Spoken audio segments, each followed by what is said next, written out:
আমার ভাইটা ও আল্লাহ তোমার কাছে ভিক্ষে চাই খেতে পারে না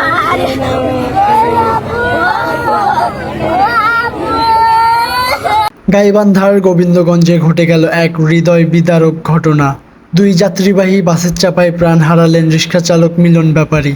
ঢাকা রংপুর মহাসড়কের বোয়ালিয়া এলাকায় চক্ষু হাসপাতালের সামনে ঘটে এই দুর্ঘটনা। নিহত মিলন ছিলেন মহিমাগঞ্জের পুন্তারই ফকিরপাড়ার বাসিন্দা।